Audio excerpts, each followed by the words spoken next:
मित्रांनो बघू शकता तुम्ही हा स्क्रीनशॉट. ऑटोला 345 आणि प्राइम सिडनला 262. म्हणजे एवढी लायकी काढून टाकली ओलानी फोर व्हीलर वाल्यांची.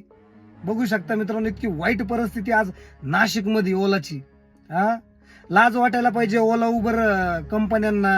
हा, एवढे कमी रेट करून टाकले, आमचे हाल करून टाकले. पर ड्रायव्हरांना फाशी घ्यायची, आत्महत्या करायची वेळ आली आहे. आज पुन्हा मुंबईमध्ये इतकं आंदोलन चालू आहे, तरी पण त्यांचे डोळे उघडत नाही. त्यांना माहितीये भुगतील नंतर बंद पडतील. हा, आज पुन्हा झालं, मुंबई नाशिकला एवढे रेट कमी करून टाकले ना. सुरुवातीला तुम्ही रेट का बरं दिले एवढे चांगले? सुरुवातीला लोकांना गाड्या वगैरे घेऊ दिल्या, रेट चांगले दिले. आज गाड्या वगैरे सगळे व्यवस्थित झाल्याच्या नंतर, म्हणजे ओला उबर मार्केट खूप झाल्याच्या नंतर रेट डायरेक्ट कमी करून टाकले. ड्रायव्हर खाईल काय, कमवल काय त्याच्यामध्ये तुम्हीच सांगा बरं. 2 लाख रुपये डाऊन पेमेंट करणार तो, 5 वर्ष हप्ते फेडणार, आणि 5 वर्षानंतर फक्त 3च वर्ष राहता, पुढचे 8 वर्षाची परमिट राहतं. आणि त्याच्यानंतर गाडी संपणार.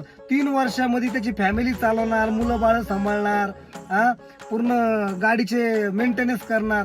काय त्याला उरणार काय? परत तीच सायकल, परत नवीन गाडी घ्यायची, 2 लाख रुपये भरायचे आणि तुमचेच घर भरायचे लवकर कंपन्यांचेच. लाज वाटायला पाहिजे. रेट तरी निदान त्या फोर व्हीलर एवढा रेट द्या ना. ऑटोला 345 रुपये देता, आणि फोर व्हीलरला 262 प्राईमला. म्हणजे एवढी इज्जत काढून टाकली फोर व्हीलरची तुम्ही.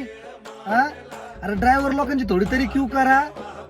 शेतकरी आणि आर्मी नंतर देश चालवणारा कोणी असेल तर ड्रायव्हर आहे, माहिती का? हे कधी कळलं ओला उबर कंपनीला? मला हे कळत नाही.